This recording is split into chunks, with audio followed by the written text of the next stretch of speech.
Hello students, welcome to 5 CIMA classes in collaboration with City Model College। हम लोग class 12th में chapter 6 DC circuit and measurements को study कर रहे हैं। आज हम लोग उसमें सबसे पहले मैक्सिमम पावर ट्रांसफर थ्योरम को स्टडी करेंगे। मैक्सिमम पावर ट्रांसफर थ्योरम क्या कहती है कि जब किसी सर्किट में डीसी सर्किट में हम कोई लोड रेजिस्टेंस लेते हैं, जैसे यहाँ पर कोई लोड रेजिस्टेंस R लिया हुआ है, कोई बैटरी ली है EMF E की और उसका इंटरनल रेजिस्टेंस स्मॉल r है, उसको इससे कनेक्ट करते हैं, तो क्या रिलेशन आपके एक्सटर्नल रेजिस्टेंस और इंटरनल रेजिस्टेंस के बीच हो, जिससे कि जो सर्किट में पावर जनरेट हो या जो पावर ट्रांसफर हो सेल के द्वारा वो मैक्सिमम हो।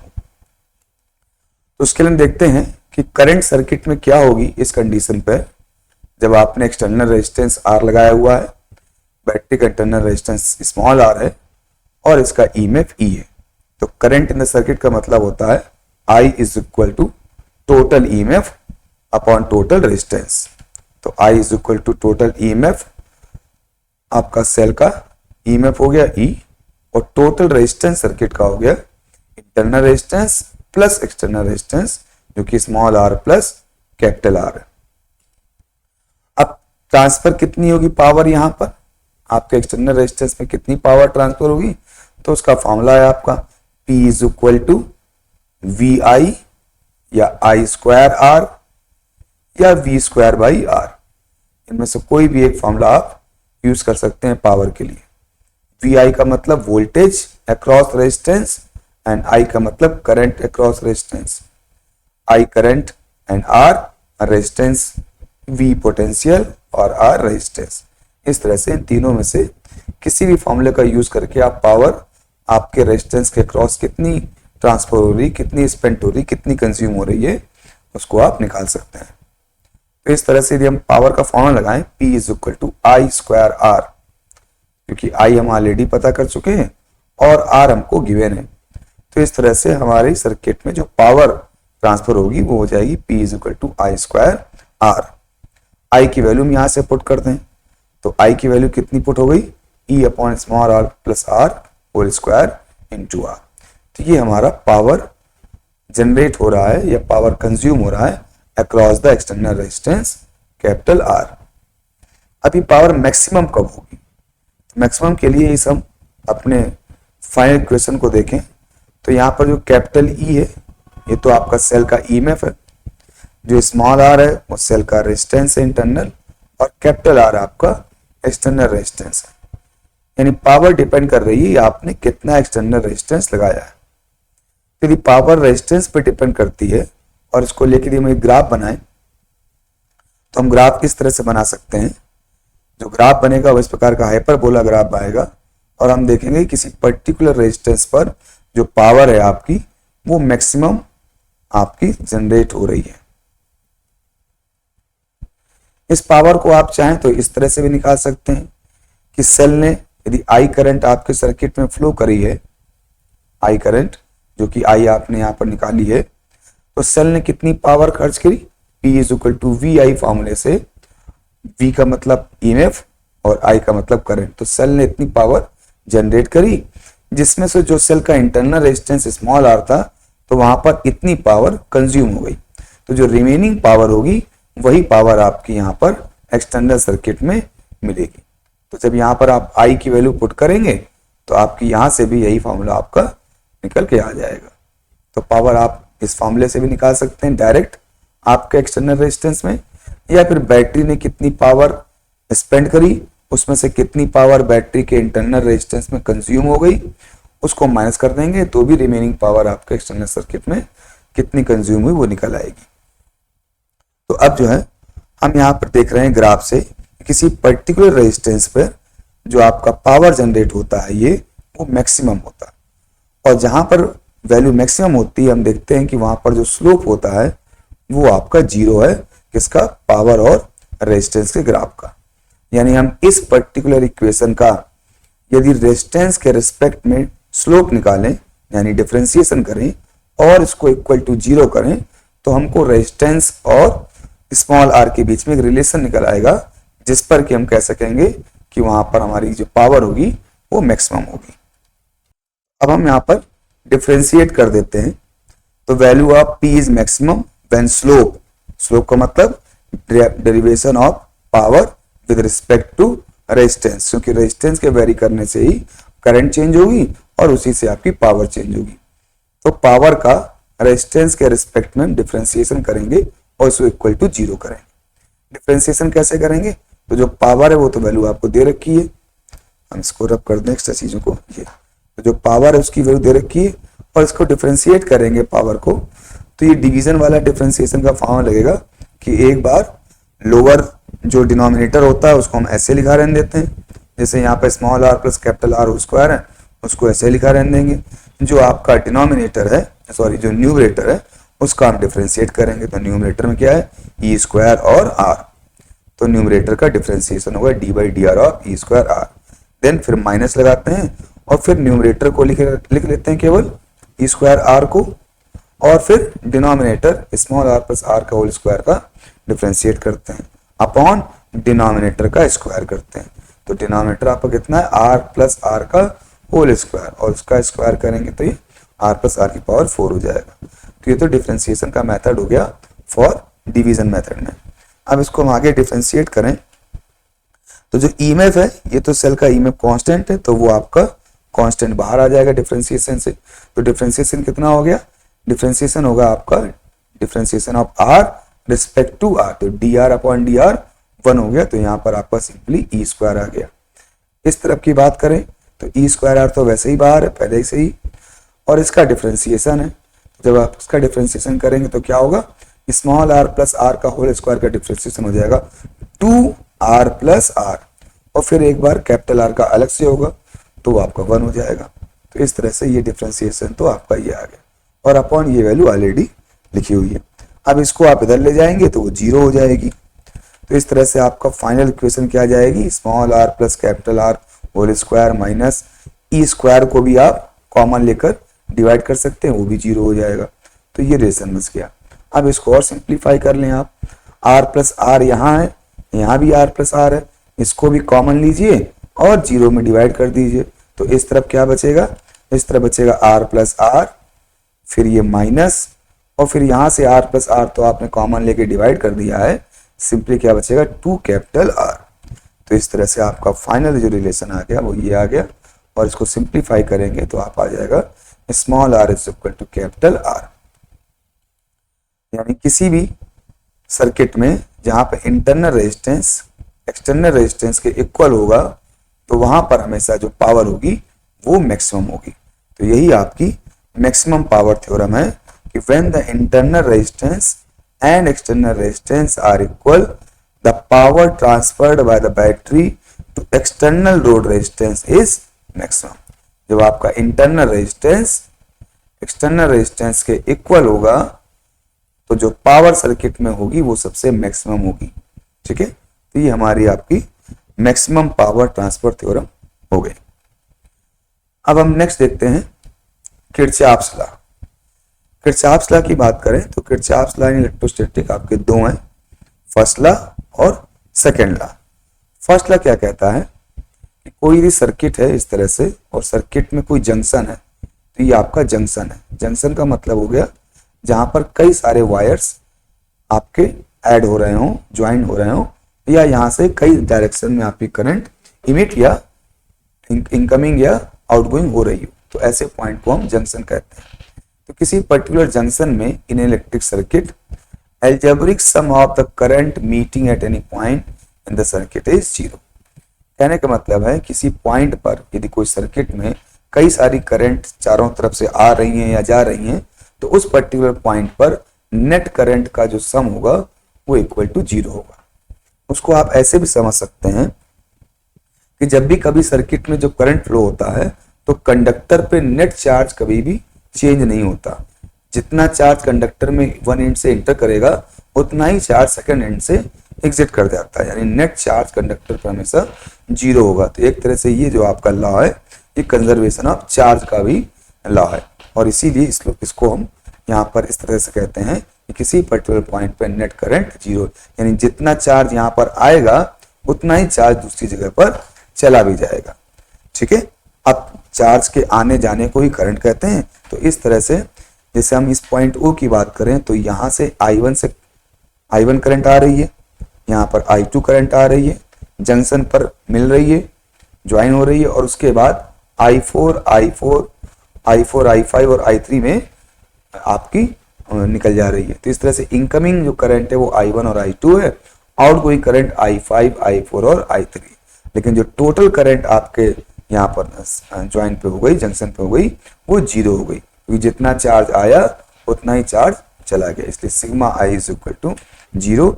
इसको यदि हम अलग से लिखें तो क्या लिखेंगे, आने वाली करंट को हम पॉजिटिव लिख रहे हैं और जाने वाली करंट को नेगेटिव, यानी इनकमिंग करंट जो है वो आपकी पॉजिटिव है और आउटगोइंग करंट जो है आपकी वो नेगेटिव है।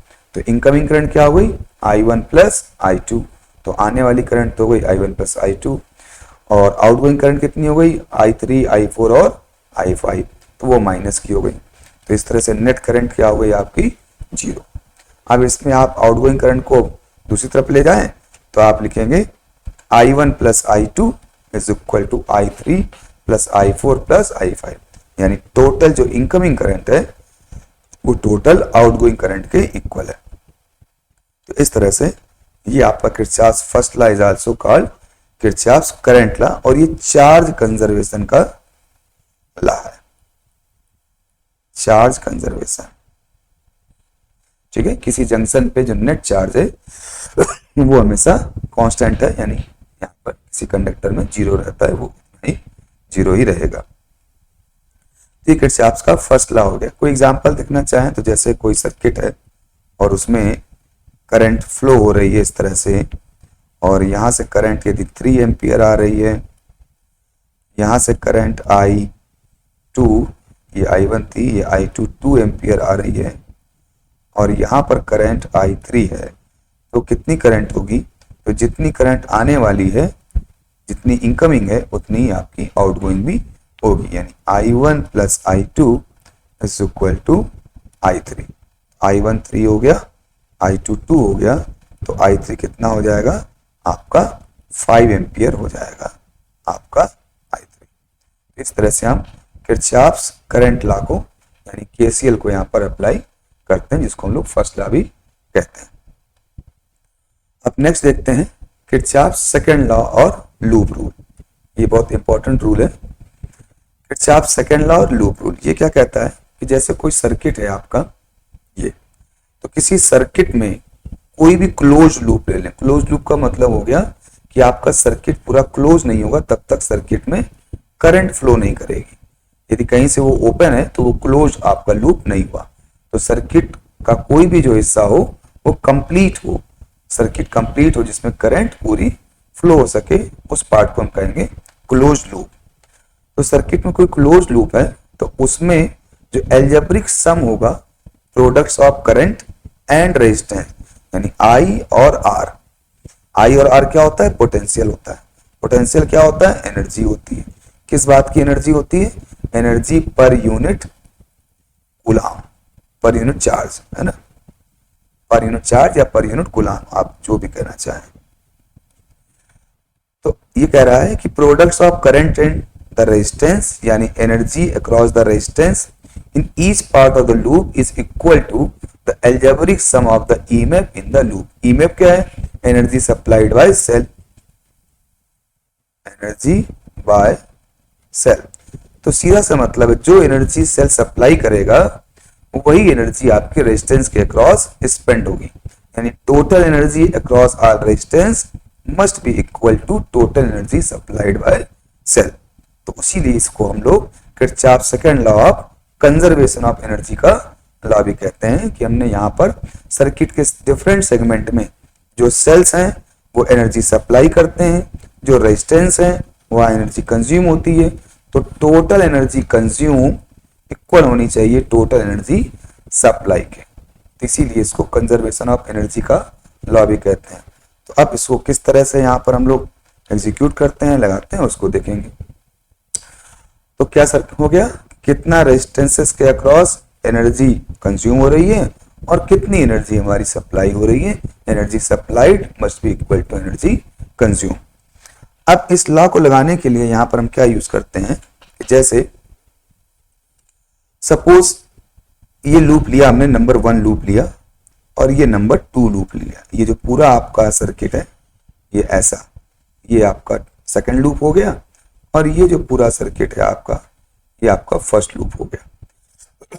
इस फर्स्ट लूप और सेकंड लूप में हम अपने हिसाब से करंट को फ्लो कराएंगे और उसकी डायरेक्शन को कंसीडर करेंगे और फिर हम अपने लॉ को लगाने की कोशिश करेंगे। तो जैसे फर्स्ट लॉ को देखें, फर्स्ट लूप को देखें, तो इस बैटरी से निकलने वाली करंट इस डायरेक्शन में होगी I1, वही I1 यहां पर जाएगी, फिर इस जंक्शन पर आएगी। जंक्शन पर जब आती है तो ये करंट I1 आपकी इधर भी जा सकती है, लेकिन यदि यहां पर ये जो आपका सेल E2 लगा है यदि ये ज्यादा इफेक्टिव है तो ये भी अपनी करंट फ्लो करेगा I2। तो अब इधर से करंट आ रही है, इधर से करंट आ रही है, तो जो ज्यादा इफेक्टिव होगी नेट करंट उसी डायरेक्शन में फ्लो कर जाएगी। तो सपोज करिए कि यहाँ पर I1 जा रही थी और इधर से करंट जो आई आपकी I2, ये दोनों करंट यहाँ पर मिलकर क्या बन गई, I1 प्लस I2 बन गई और वो I1 प्लस I2 करंट आपकी इसमें फ्लो कर गई। और जब जंक्शन बी में पहुंचेंगे तो करंट की एक स्पेशलिटी है कि जिस सेल के पॉजिटिव टर्मिनल से जितनी करंट निकलेगी उसके निगेटिव टर्मिनल में भी उतनी ही करंट इंटर करेगी, तभी वो आपका सर्किट का लूप कंप्लीट होता है।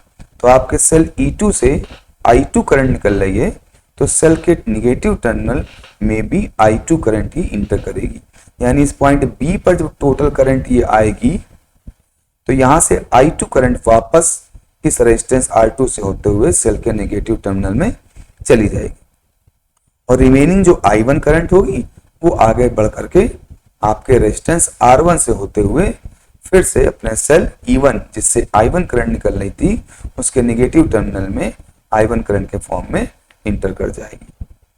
तो ये पूरा प्रोसेस हो गया करंट के फ्लो होने का। अब जो हम लॉ लगाते हैं उसमें भी ये देखते हैं कि कैसे किसी लूप में हम अपने लॉ को अप्लाई करेंगे। तो हम पाएंगे कि किसी एक पॉइंट से स्टार्ट करिए, सपोज जैसे हम सेल ए से, सेल जो E1 है यहां से अपने पाथ को स्टार्ट करते हैं और हम खुद भी अपनी करंट के साथ मूव करेंगे पूरे सर्किट में और करंट के निगेटिव टर्मिनल पर वापस आएंगे। करंट के पॉजिटिव टर्मिनल से स्टार्ट करेंगे और चलते हुए वापस निगेटिव टर्मिनल में आ जाएंगे।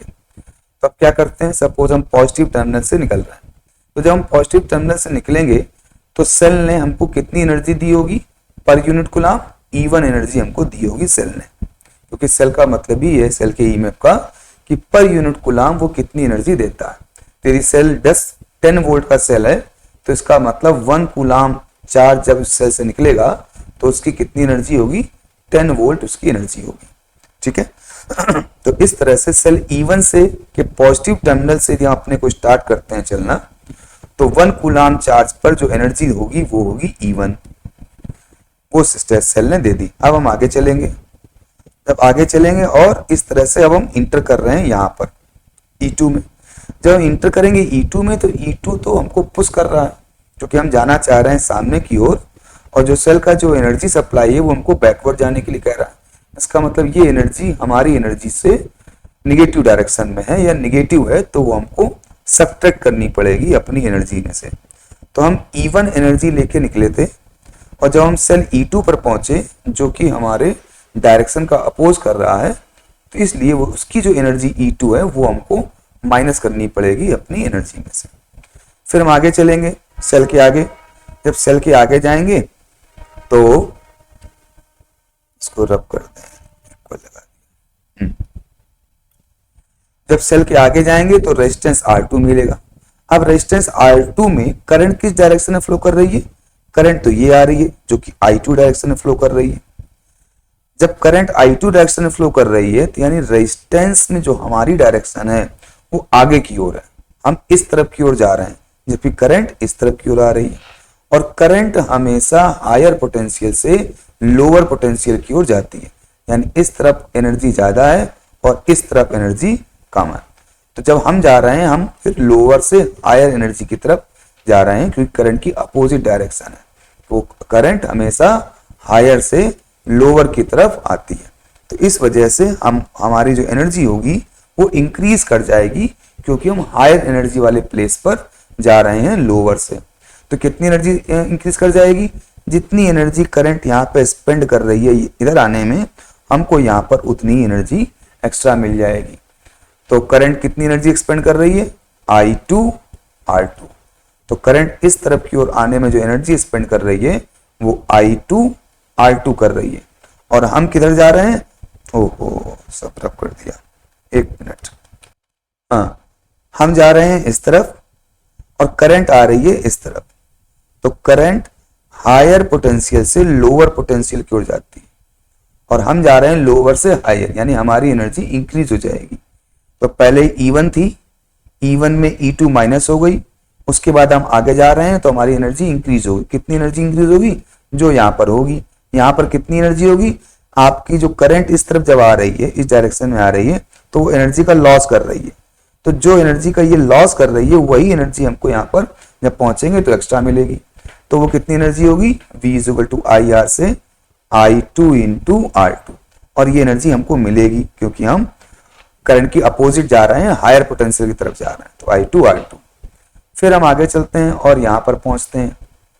जब हम यहाँ पर पहुंचेंगे तो हम करंट की डायरेक्शन में चल रहे हैं, ठीक है। अब करंट की डायरेक्शन में चल रहे हैं, इसका मतलब हम एनर्जी को लूज करेंगे। करंट की डायरेक्शन में चलने पे एनर्जी लूज होती है। कितनी एनर्जी लूज होगी? I1 R1 लूज होगी तो वो हमारे में से माइनस हो जाएगी, I1 R1। और लूज होने के बाद हम कहाँ पहुंच रहे हैं? निगेटिव टर्मिनल पहुंच रहे हैं। यानी हम जब यहाँ पर पहुंचेंगे इस जगह पर, तो यहाँ पर पहुंचते पहुंचते हमारी एनर्जी जो हमको मिली थी वो सारी एनर्जी हमने रास्ते में खर्च कर दी और निगेटिव टर्मिनल में पहुंच गए। यानी हमारी एनर्जी कितनी हो गई? 0 हो गई।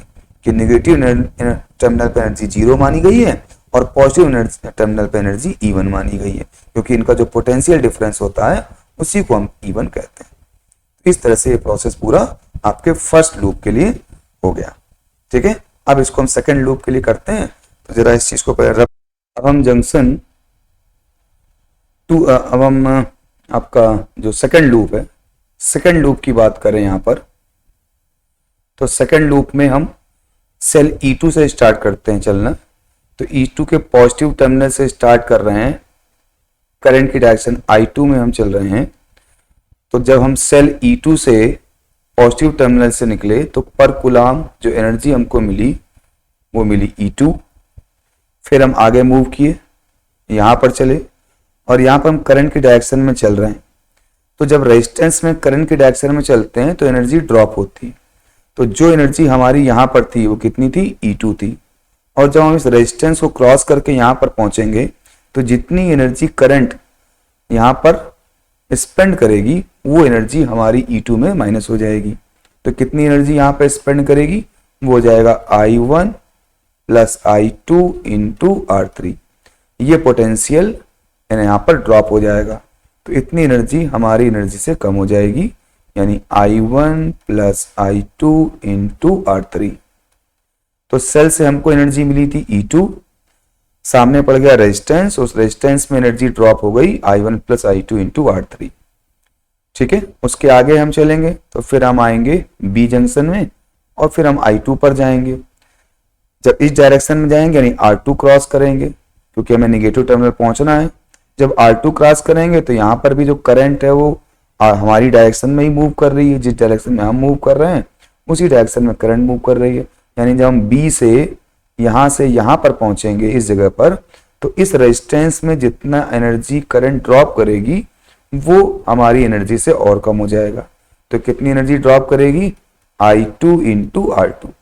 तो हम E2 एनर्जी लेके निकले थे, यहाँ से energy I1 + I2 R2 drop हो गई और इस वाले से एनर्जी I2 R2 ड्रॉप हो गई और हम कहाँ पर पहुंच गए? हम निगेटिव टर्मिनल पर पहुंच गए। यानी फाइनल एनर्जी हमारी कितनी हो गई? 0 हो गई।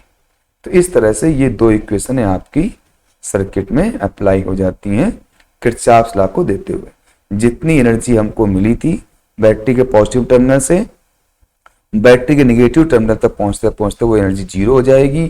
कहाँ एनर्जी स्पेंड हो रही है, कहाँ पर एनर्जी हमको मिल रही है, उसको हम लिखते जाएंगे और हमारी इक्वेशन जनरेट हो जाएगी।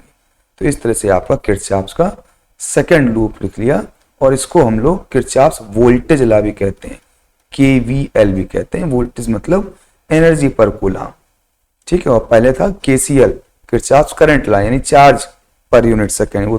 तो वो चार्ज कंजर्वेशन था, ये आपका एनर्जी कंजर्वेशन है, ठीक है। तो ये आपका किरचॉफ्स सेकंड लॉ हो गया। अब इसी में आगे हम देखते हैं। ओके, तो अब एक क्वेश्चन करते हैं। In the circuit adjacent shown, E1, E2 are batteries having EMF 4.0 volt and 3.5 volt। यहाँ पर बैटरीज लगी हुई हैं, एक ये 4.0 वोल्ट की है और एक आपकी ये 3.5 वोल्ट की है, और इस तरह से सर्किट आपका दिया हुआ है। इनके इंटरनल रेजिस्टेंस 1 ओम और 2 ओम के हैं। Using Kirchhoff's law calculate current I1, I2 and I3। Current I1 आपकी सेल E1 से निकल रही है, करंट I2 आपकी सेल E2 से या 3.5 वोल्ट से निकल रही है, और I3 जो है उस जंक्शन पर आपकी आ रही है। तो इस पर किरचॉफ्स लॉ हम लगाएंगे और उसके हिसाब से इसको सॉल्व करेंगे। तो आप देखिए, जो ये आपका जंक्शन है Q, इस Q जंक्शन पर आपकी I1 करंट भी जा रही है, और इसी Q जंक्शन पर आपकी I2 करंट आ रही है, और इसी Q जंक्शन पे I3 करंट आपकी निकल रही है। इसलिए I1 और I2 इनकमिंग करंट हो गए, I3 आपकी आउटगोइंग करंट हो गई।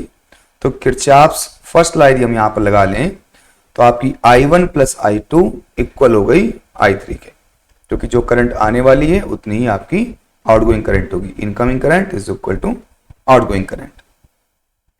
फिर हम देखेंगे कि फिर आपका एक लूप यहाँ पर बन रहा है, आपका इस तरह से ऐसे करंट जा रही है, फिर ये करंट आ रही है और फिर ये करंट आ रही है। तो आपका एक लूप ये बन रहा है। इसी तरह से एक लूप आपका यहां पर ये बन रहा है, ऐसे करंट जा रही है I2, इस तरफ से करंट आ रही है I2, और फिर इस तरफ से I3 आ रही है, और इस प्रकार से एक लूप आपका ये बन रहा है। तो आपके दो लूप यहां पर बन रहे हैं, 1 और 2। इन 1 और 2 लूप्स के लिए हम लोग किरचॉफ्स का सेकंड लॉ अप्लाई करते हैं।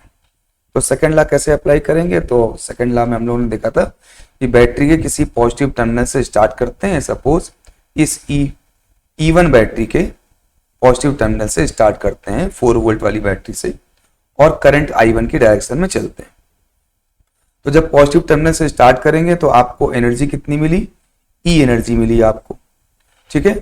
उसके बाद करंट फ्लो हुई, करंट फ्लो के आप आगे चलेंगे तो फिर यहाँ पर करंट I1 आ रही है, और I1 आपके 4 ओम में जा रही है, यानी यहाँ पर कुछ पोटेंशियल आपका एनर्जी ड्रॉप हो जाएगा, क्योंकि आप करंट की डायरेक्शन में चल रहे हैं, यानी हायर पोटेंशियल से लोअर पोटेंशियल की ओर जा रहे हैं।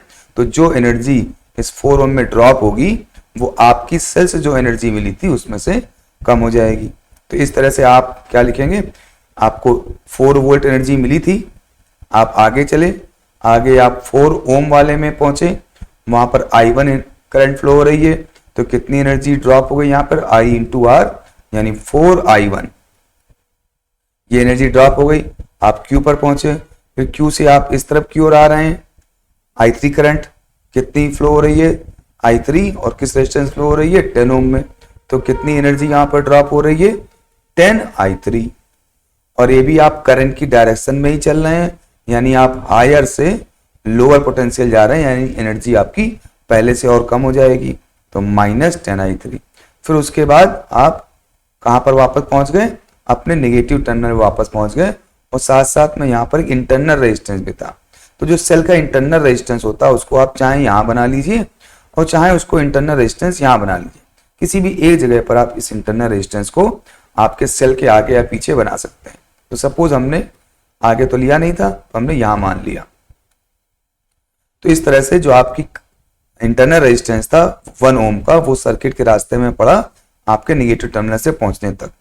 करंट कितनी फ्लो हो रही थी? I1, तो I1 आपके इंटरनल रेजिस्टेंस 1 ओम में जाएगी, तो कितना पोटेंशियल ड्रॉप होगा? V इक्वल टू IR से, यानी 1I1। और ये भी आपकी एनर्जी ड्रॉप होगी, क्योंकि आप हायर से लोअर पोटेंशियल की तरफ जा रहे हो, करंट की डायरेक्शन में आप चल रहे हो नेगेटिव टर्मिनल तक पहुंचने के लिए, तो आपकी ये एनर्जी भी माइनस हो जाएगी। फाइनली आप कहां पर पहुंच गए? आप नेगेटिव टर्मिनल पर पहुंच गए, और वहां पोटेंशियल कितना होता है? 0।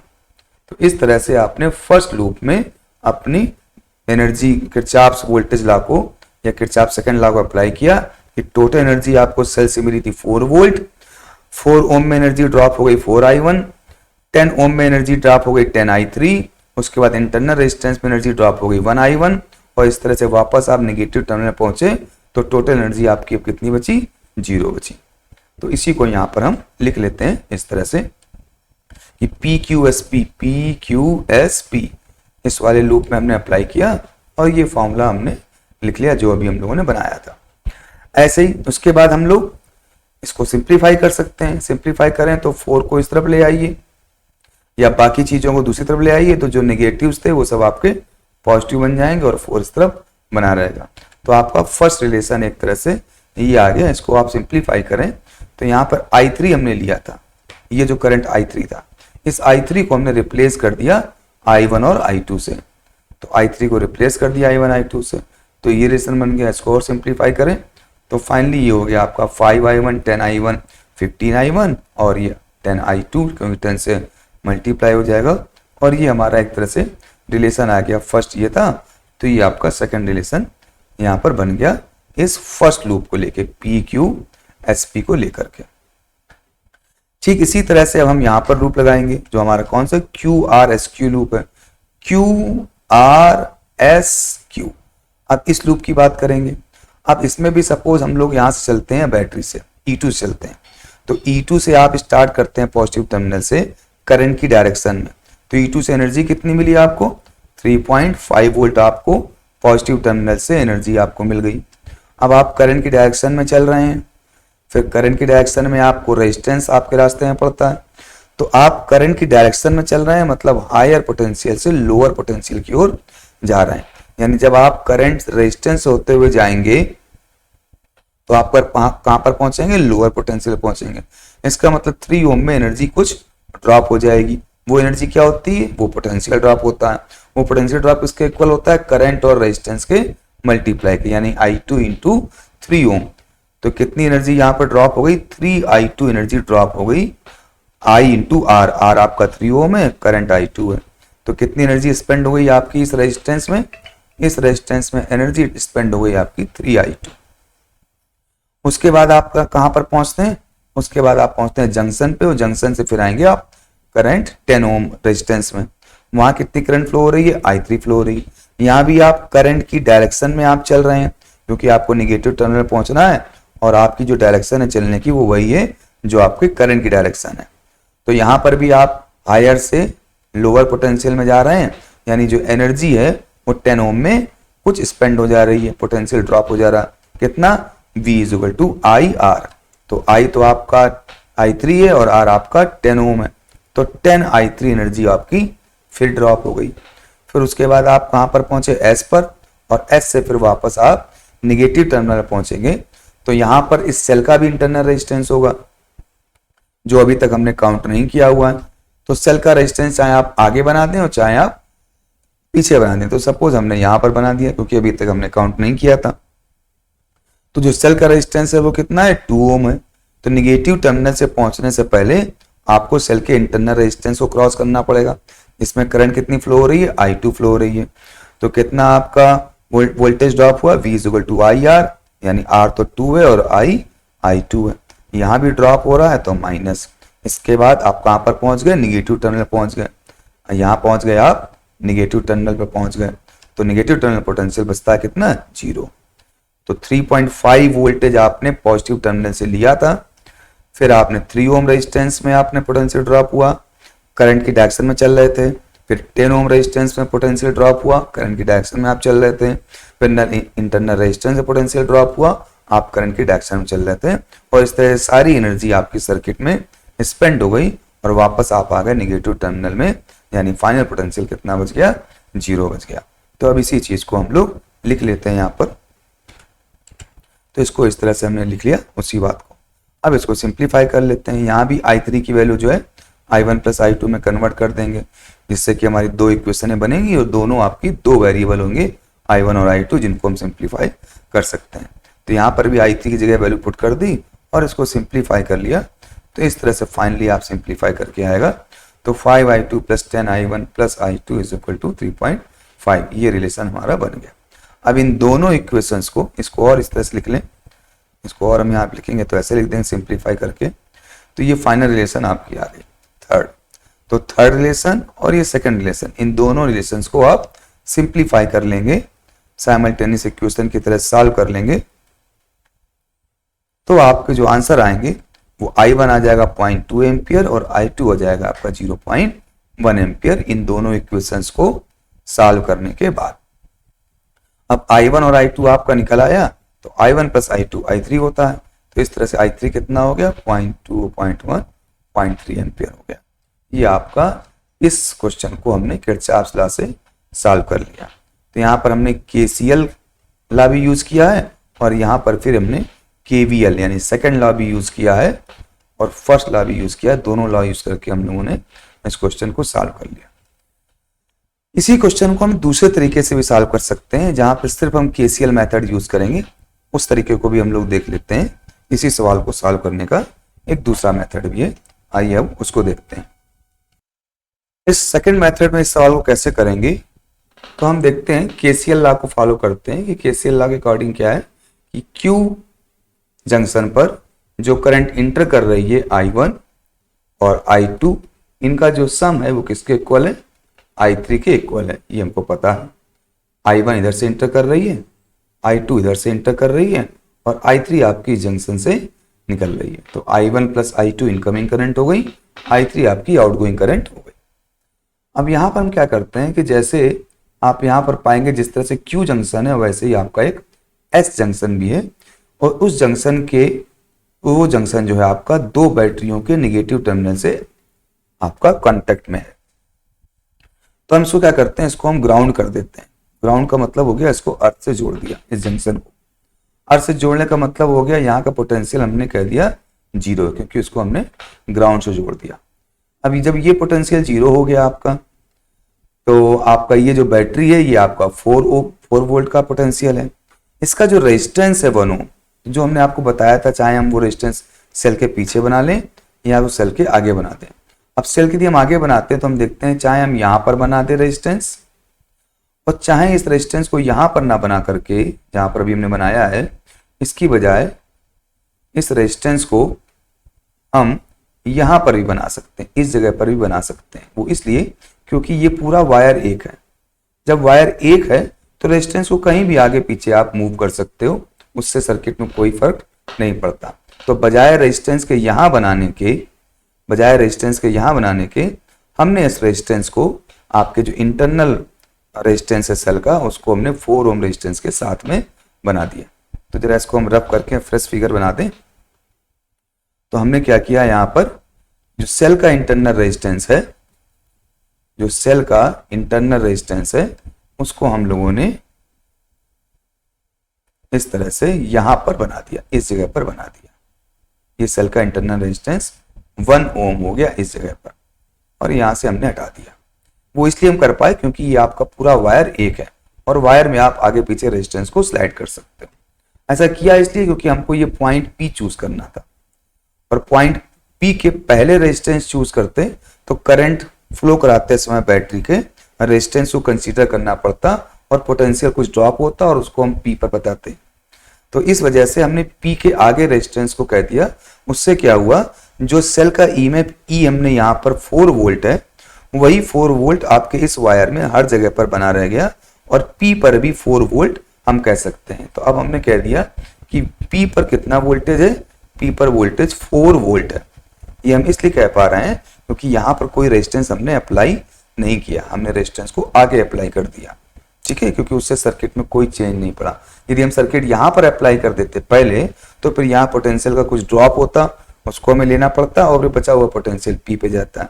उसको अवॉइड करने के लिए हमने बैटरी के पॉजिटिव टर्मिनल से P पॉइंट तक किसी भी रेजिस्टेंस को यहाँ पर नहीं शो किया, जिससे कि पोटेंशियल ड्रॉप की समस्या ना रहे और हम वही पोटेंशियल P पर बता पाए जो आपके सेल पे दिया हुआ है।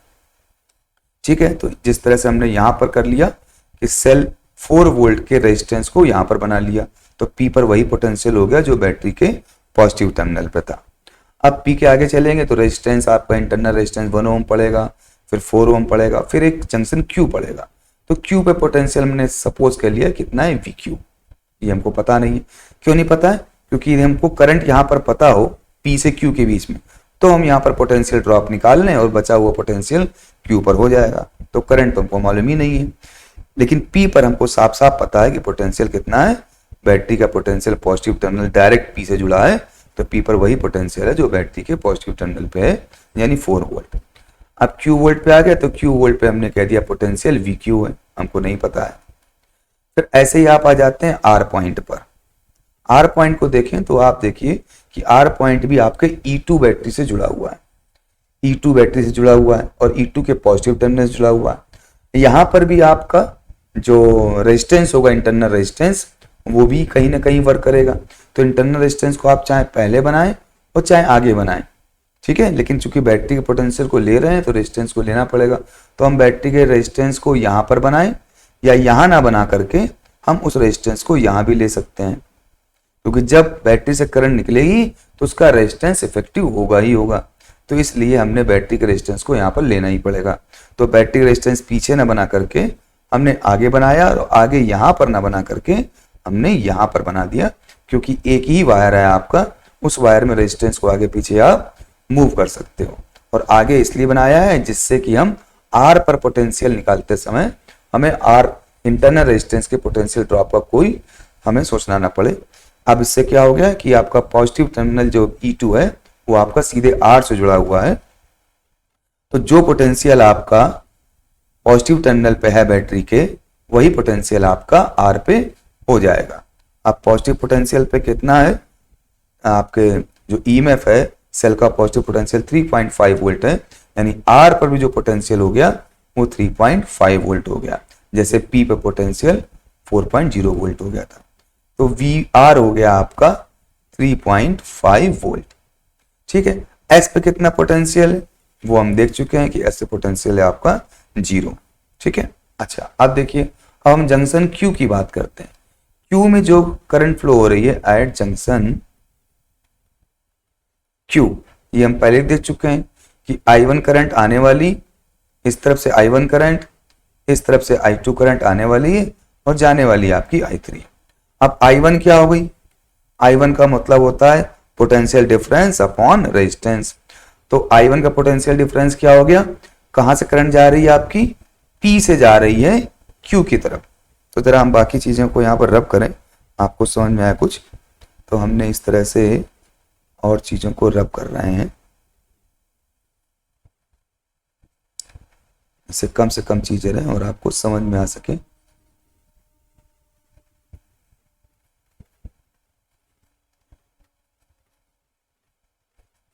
इस तरह से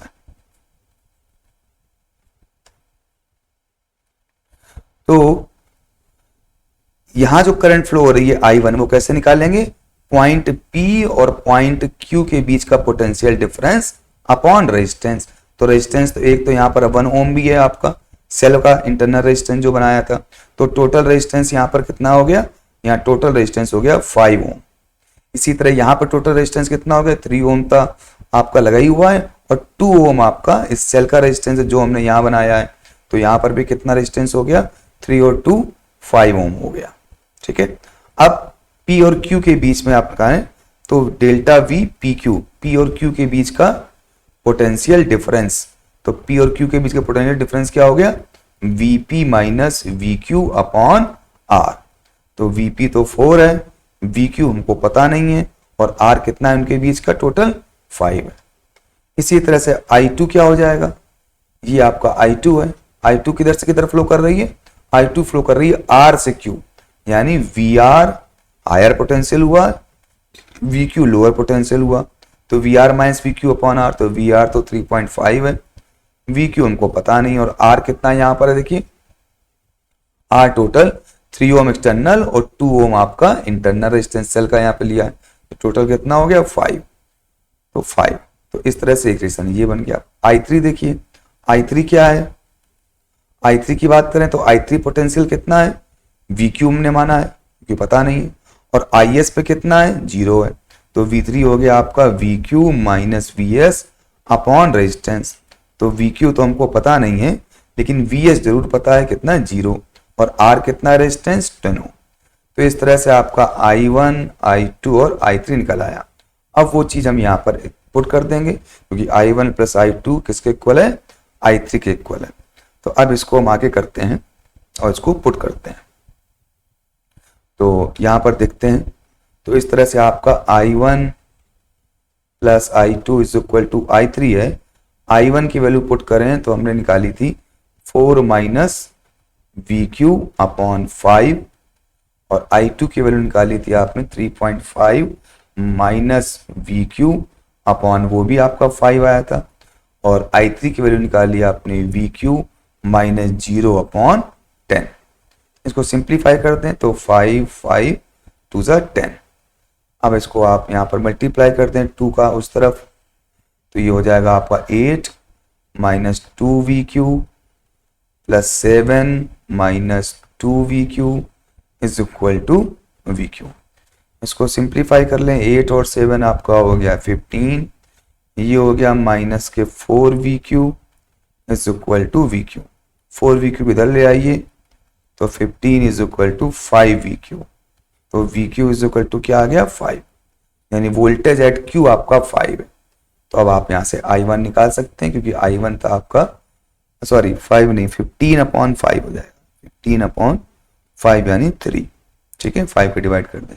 तो I1 यदि आप निकालेंगे तो I1 is equal to 4 minus आपका VQ आपका 3 निकल आया अपॉन R 5, तो ये आ गया 1 अपॉन 5 यानी 0.2 एम्पियर आपका I1 निकल आया। ऐसे ही I2 निकाल सकते हैं। I2 आपको क्या दिया हुआ है 3.5 माइनस VQ आपका 3 अपॉन 5, तो ये हो गया 0.5 अपॉन 5 यानी 0.1 एम्पियर। फिर इसी तरह से आप I3 निकाल सकते हैं। I3 क्या है VQ माइनस 0, तो 3 माइनस 0 अपॉन 10 यानी आपका 0.3 एम्पियर। तो इस तरह से हमने इस पिछले क्वेश्चन को कर लिया, जिसमें कि आपका इसी क्वेश्चन को हमने पहले KCL और KVL से किया था, यहाँ पर हमने सिर्फ KCL से उस क्वेश्चन को कर लिया। तो ये हमारे कुछ तरीके हो गए आपके किरचॉफ्स लॉ को यूज करने के।